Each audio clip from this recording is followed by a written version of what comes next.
অসমখন কোনোবাই নিজেই কেৱল কেইজনমান বিশেষ ব্যক্তিয়ে মালিক বুলি ভাবিছে তেন্তে সেই কেইজন ব্যক্তিয়ে মূৰ্খৰ স্বৰ্গত বাস কৰিছে বুলি মই ক'ব লাগিব।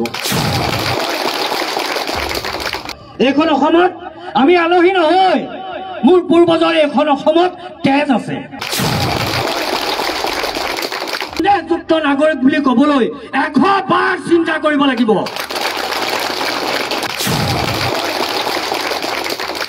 বাপেকৰ শিৱসাগৰ নেকি? জয় হোম বাঘেনা জিন্দাবাদ, বাঘেনা অসম জিন্দাবাদ, বাঘেনা অসম জিন্দাবাদ, জয় অসম, ধন্যবাদ। এয়া বাঘেনা অসমৰ এটা সামান্য প্ৰতিচ্ছবিহে মাথো। এই যে ইয়াত যিসকল ব্যক্তি আছে এইসকল সমগ্ৰ অসমৰ এখন জিলাৰ এখন আঞ্চলিকৰ এটা শব্দহে মাথো, আৰু এই শব্দই সমগ্ৰ অসমত যাব লাগিব। সমগ্ৰ এই যিটো গুজৰণি, এই যিটো বাঘৰ জয়াই অসম নহয়, এই জয়াই অসমটো আঁৰত লুকাই আছে এজাক বাঘৰ গুজৰণি, আৰু এই গুজৰণিটো সমগ্ৰ অসমে চাব লাগিব আৰু আমি কৰি দেখামনে?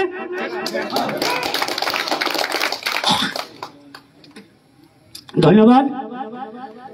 তো প্ৰথম কথা হ'ল যে আমি বাঘেনা অসম বুলি এটা জাতীয় সংগঠন আমি সমগ্ৰ অসমতে ইয়াক লৈ আমি সংগঠিত হ'ব বিচাৰিছো। আৰু আজিলৈ কিয় বিচাৰিছো, আজি আমাক এই সংগঠনটো কিয় লাগে আৰু আজি আমি কিয় একত্ৰিত হ'ব লাগে?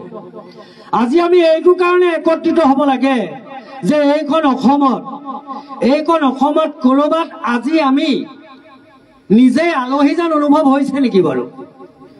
এইখন অসম কাৰো পৈতৃক সম্পত্তি নহয়। এইখন অসম কোনো মালিকাধীন কোনোবা মালিকী স্বত্বই চলাই থকা অসম নহয়। এইখন অসম নানা জাতি উপজাতি ৰহণীয়া কৃষ্টি, আৰু সেইখন অসমেই হৈছে 12 ৰহণীয়া কৃষ্টিয়ে সকলো জনগোষ্ঠীক লৈ চলা অসম। এইখন অসমক একেবাৰে মালিক যেন ভাবি কেইজনমান বিশেষ ব্যক্তিয়ে এইখন অসমৰ অসম বুলি ভাবিছে। কিন্তু যদি ভাবিছে, সেই কেইজন ব্যক্তিক কৈছো, যদি অসমখন কোনোবাই নিজেই কেৱল কেইজনমান বিশেষ ব্যক্তিয়ে মালিক বুলি ভাবিছে তেন্তে সেই কেইজন ব্যক্তিয়ে মূৰ্খৰ স্বৰ্গত বাস কৰিছে বুলি মই ক'ব লাগিব। কথা সেইটোৱে যে এইখন অসমত আমি আলহী নহয়, এইখন অসমত আমি আলহী নহয়, মোৰ পূৰ্বজৰ এইখন অসমত তেজ আছে। গতিকে কোনোবাই আমাক সন্দেহযুক্ত নাগৰিক বুলি ক'বলৈ 100 বাৰ চিন্তা কৰিব লাগিব। কোনোবাই কেৱল আলী হুছেইন আহমেদ দেখিলে যদি কোনোবাই সন্দেহযুক্ত বুলি ভাবে, সি জানি লওক এইখন অসমৰ তুমি মালিক নহয়। তোমাৰ যিমান অধিকাৰ অসমত আমাৰো সিমান অধিকাৰ আছে। তো আজি বিভিন্ন সময়ত, আজি অলপ দিনৰ পৰা এই যিটো এটা পৰিৱেশ সৃষ্টি কৰিবলৈ লোৱা হৈছে, এই যিটো পৰিৱেশ বৰ্তমান একাংশ ব্যক্তিক সন্দেহযুক্ত বুলি যি কৈ থকা হৈছে, এটা টেগ লগোৱা হৈছে, এইটো কিন্তু বেছি দিনৰ কথা নহয়। একো এই কথাটো বেছি দিনৰ কথা নহয়।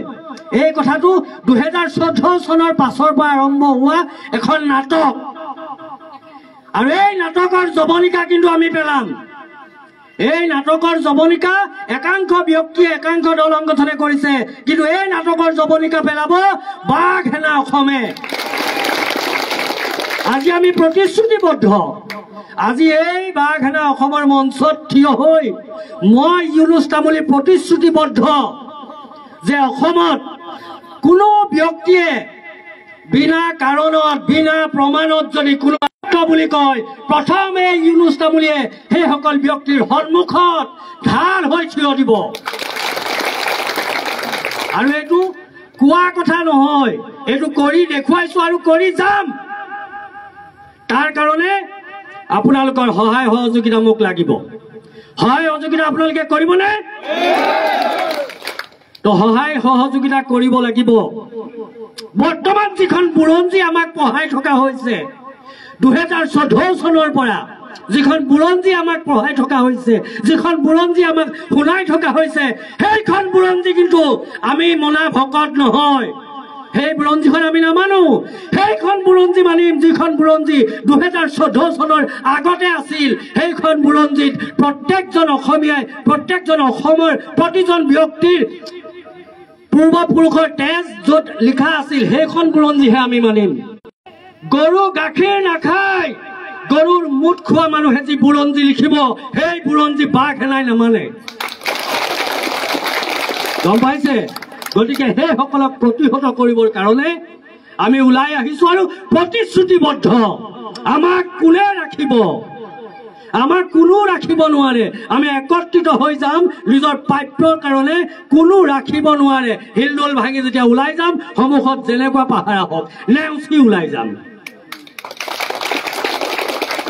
হুজাই মানুহ এজনে গোলাঘাটত বেপাৰ কৰিব নোৱাৰিব হুজাই মানুহে শিৱসাগৰত বেপাৰ কৰিব নোৱাৰিব কাৰোবাৰ বাপেকৰ শিৱসাগৰ নেকি জয় হোম জয় হোম কাৰোবাৰ বাপেকৰ গোলাঘাট নেকি এইখন অসম প্ৰত্যেকজন অসমীয়াৰ অসম হয় যিবিলাক মানুহৰ ভৌগোলিক জ্ঞান নাই ভৌগোলিক জ্ঞান শূন্য কিছুমান মানুহে কেৱল নিজৰ জিলাখনকে অসম বুলি ভাবে কাৰণ নাদৰ ভিতৰত থকা ভেকুলিটোৱে গোটেই নাদখনে গোটেই পৃথিৱী বুলি ভাবে আৰু এইটোৱে দুৰ্দশা ভৌগোলিক ব্যক্তিয়ে কেৱল নিজৰ জিলাখনতে সোমাই থাকি দবদবাই থকাৰ পৰিৱেশ সিহঁতে ৰচনা কৰিব বিচাৰিছে কিন্তু নোৱাৰিবা বাবা নোৱাৰিবা এইখন অসমত আমি জীয়াই আছো এই অসমত আমি জীয়াই থাকিম সগৌৰৱেৰে মূৰ দাঙি জীয়াই থাকিম আৰু তাৰ কাৰণেই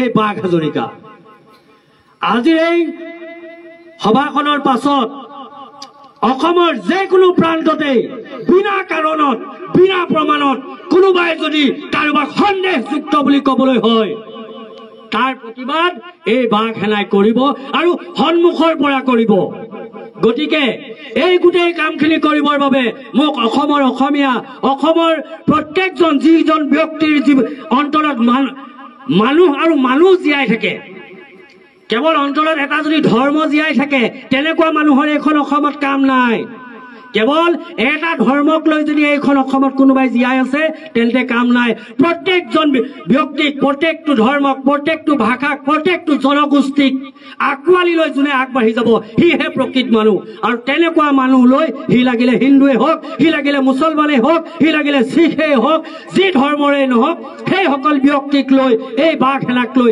আমি আগুৱাই গৈ সেইসকল ব্যক্তিক প্ৰতিহত কৰাৰ প্ৰতিশ্ৰুতিৰে এই বাঘ সেনা আমি গঠন কৰিবলৈ গৈ আছো গতিকে আপোনালোকে আমাক সহায় সহযোগিতা আগবঢ়াওক আৰু এই যোগীজান আঞ্চলিকখন অসমৰ যিখন ইতিহাস থাকিব সেই ইতিহাসখনত সোণালী আখৰেৰে লিখা থাকিব এইসকল ব্যক্তিৰ সোণালী আখৰেৰে এইসকল প্ৰত্যেকজন ব্যক্তিৰ নাম লিখা থাকিব কিয়নো বাঘ সেনা অসমৰ প্ৰথমখন আঞ্চলিক ক'ত হৈছিল যোগীজান বাঘ সেনা অসমৰ ইতিহাসত এই যোগীজানৰ প্ৰত্যেকজন যুৱকৰ প্ৰত্যেকজন বয়োজ্যেষ্ঠ ব্যক্তিৰ প্ৰত্যেকজন আলিমুলামাৰ প্ৰত্যেকজন ব্যৱসায়ীৰ নাম সোণালী আখৰেৰে লিখা থাকিব আপোনালোকে সগৌৰৱে ক'ব পাৰিব যে বাঘ সেনা অসমৰ প্ৰথমখন আঞ্চলিক যোগীজানত হৈছিল আৰু সেই যোগীজানৰ যিখন আঞ্চলিক হ'ব সেইখন আঞ্চলিকে সমগ্ৰ অসমক নেতৃত্ব দিব লাগিব পাৰিবনে নিশ্চয় আপোনালোকে পাৰিব আৰু সেই উদ্যমেৰে ওলাই আহিছে আশা কৰো আজি যিখন ইয়াতে যোগীজান আঞ্চলিক গঠন হ'ব সেই যোগীজান আঞ্চলিকখনত এনেকুৱা এজন ব্যক্তি আপোনালোকে সিলেক্ট কৰি দিয়ক এনেকুৱা ব্যক্তি সিলেক্ট কৰি দিয়ক যাতে কাইলে সন্মুখৰ পৰা যেনেকুৱাই শত্ৰু আহক এই বুকু খুলি সন্মুখত যাতে থিয় দিব পাৰিব আহ কোন আছো আহ এনেকৈ ক'ব পৰা যিটো সমিতি গঠন হ'ব তেনেকুৱা ব্যক্তি আপোনালোকৰ মাজৰ পৰা বাছনি কৰি দিয়ক যাতে এইসকল ব্যক্তিক লৈ এই যিসকল উদণ্ড প্ৰকৃতিৰ গুৰু গোসাঁই নমনা আইন নমনা সংবিধান নমনা সেইসকল ব্যক্তিক যাতে এশিকণি শুনি লওক, যাতে যিসকল ব্যক্তিয়ে সংবিধান নামানে, যিসকল ব্যক্তিয়ে আইন নামানে, যিসকল ব্যক্তিয়ে সমাজ নামানে, তেনেকুৱা ব্যক্তিক এশিকনি দিয়াই বাঘ খেলাৰ মূল উদ্দেশ্য।